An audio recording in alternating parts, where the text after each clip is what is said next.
Magaspang siya kasayan ha. Pero gumagawa.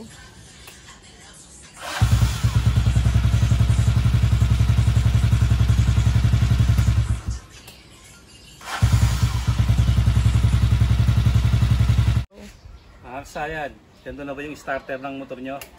Ganda na ba siya na magaspang? Pansinin nyo kasayan ha. Ay, nakakagyo pala. Siya kasayan ha.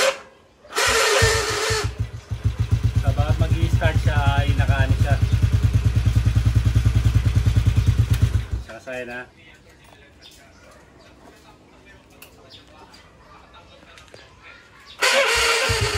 Magaspang siya kasayan ha. Pero gumagana pa naman yung starter natin.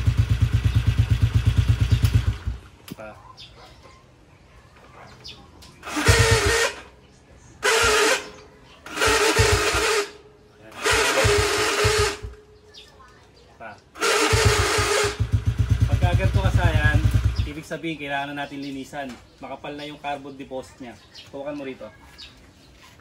Ito yung mga alisin natin na pagka bago natin alisin ang ating motor ha. Bali makapal na ang kanyang carbon deposit. Ito 10 mm to. Tanggalin lang muna natin dyan.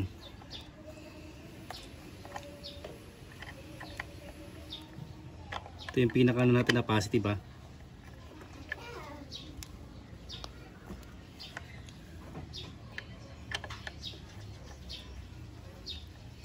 Starter motor natin. Gumagana naman pero magaspang yung niya.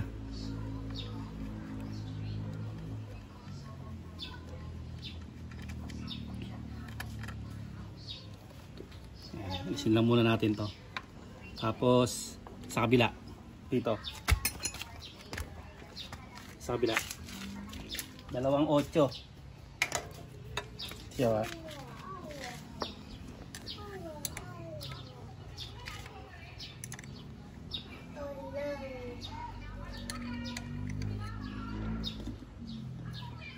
Maliit ang pwersa, maliit ang ating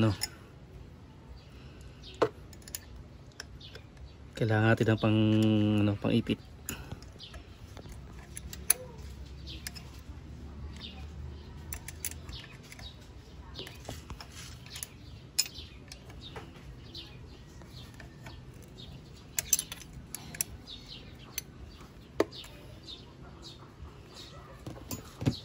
Sasaya, tanggalin natin yung dalawang tornilyo. Dito nakakabit sa isang tornilyo yung ground natin ha. Ito. Yung ground ng ating huwag yung kakalimutan na ibalik yan.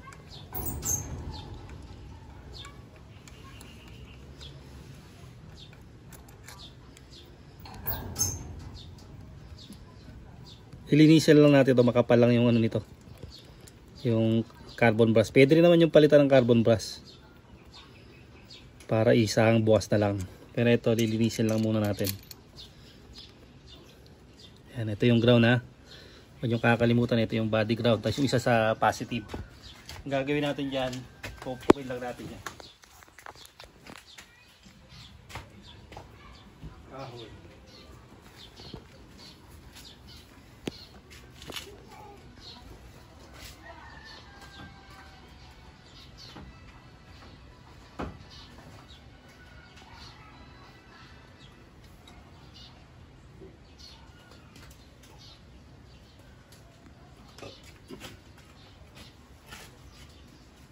Kahoy natin, pangkilan na ating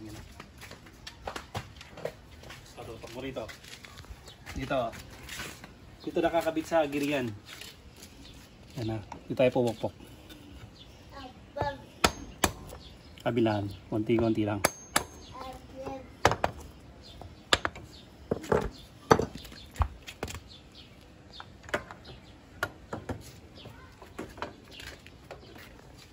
Pagkatanggalan natin ating motor, tayo sa kabila.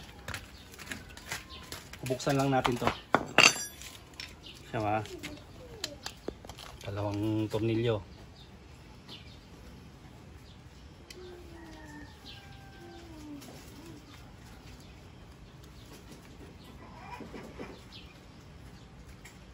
Tandaan nyo lang yung mga tinatanggal nyo. Simple lang naman to.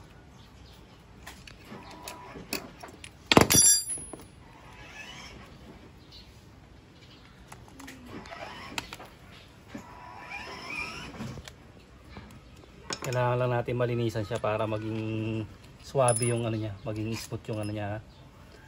Tapos to, para siguradong mabalik nyo ng maayos, lagyan nyo lang siya ng marking para hindi pa baliktad yung ano natin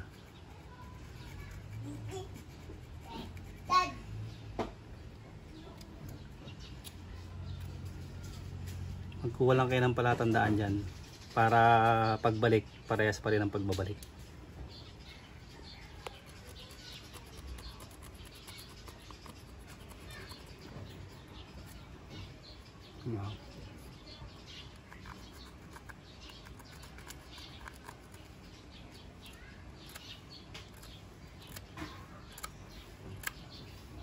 Meron na ba?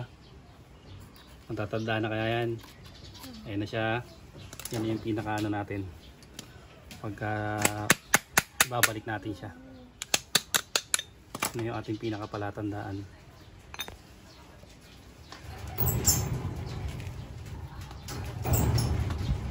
Tapos tanggalin lang natin dito.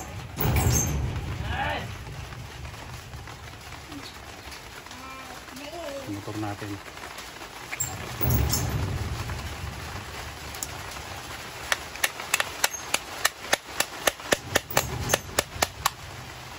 Uy, tinamaan yung ating ano. Tinamaan ating gasket. Saksayan natin, tingnan nyo ha. Ito yung mga carbon natin Itong mga carbon na to, kailangan lang ipagpapasok pagka ano pagka ibabalik na natin nakapasok sa kanyang mga pwesto.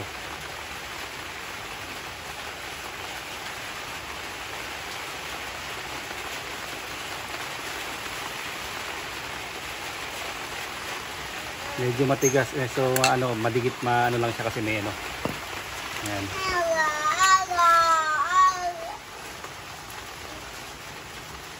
Yan ang ating lilinisin. Mga carbon deposit yan.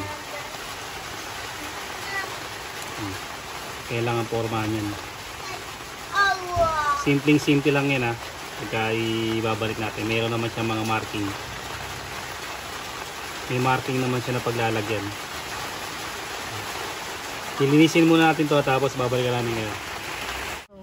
Ito na kasi nalinis na natin hindi natin napakita sa inyo gawa ng ng inulan na tayo. Ito na, madali naman linisin to. Kasi babalik na natin siya. Dito natin ibabalik sa kabila.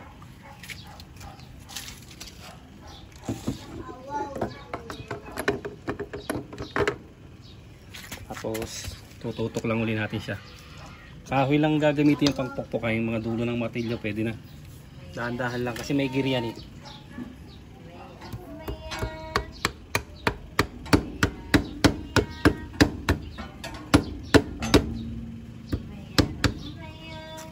Babalik natin yung tinanggal natin ito. Ito yung positive niya. Ito yan kailangan mahigpit ang pagkakaano natin yan. Pagkakalagay. Kasi pag hindi kagad mag-i-start ang ating motor. Ito yung positive natin.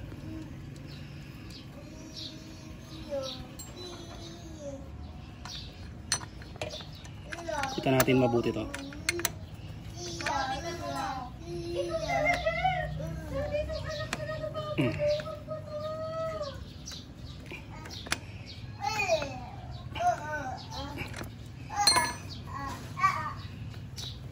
Balik natin yung takip.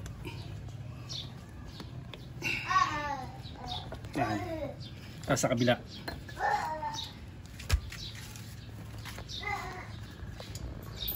Ito yung ground Huwag yung kakalimutan itong ground. Ito lang tatanggalin nyo pag magbabakals kayo. Dalawang tornilyo sa baba. D8 tapos yung ground at saka yung positive. Ito na yung ground natin nakalagay na.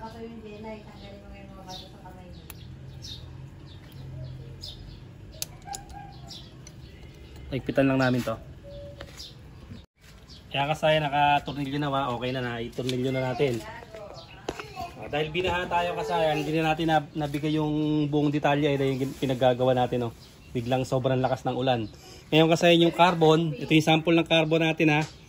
Pag pinasok nyo yan, 4 ang carbon. Ang ginamit ko sinulid. O, kada pasok nyo ng isa, tatali nyo siya ng sinulid. Tapos pasok uli kayo ng isa, tali nyo na naman ng sinulid. Hanggang sa ano nyo yung 4, tapos papasok nyo na yung pinaka-busing. Yung pinaka-busing. Pagka ganito yung nangyari naman sa ano nyo, palitan nyo na pag ganito yung nangyari. O. Kasi naman ito sa mga XRM, dalawang alay yung carbon niya. Ayan, pag basag na yung ibig sabihin nabasag na yung pinaka-magnet niya, ibig sabihin dapat palitan na yung ating motor. Pero pag ganun may start pa naman, lang siya. Kung di carbon, katulad niyan, linis lang. Ito lang niyo. Kaya magpatulong kayo para maipasok niyo yung 4 na carbon. Hindi kagaya ng sa mga ganito, dalawa lang siya. Tali nyo lang, pag naipasok nyo na sa tanso, okay na. Saka nyo putulin yung sinulid. Ito na yung resulta ng ginawa natin paglilinis. Sobrang lakas kasi ng ulan. Yung parang bumubusina pag mag-i-start tayo. Masyadong magaspang. Nakasaya na. Resulta ng nalinis na natin. Kailangan na natin gasolina para linis siya. Bali na kanin to sa dalawang linis to ha. Dalawang linis yung ginawa natin.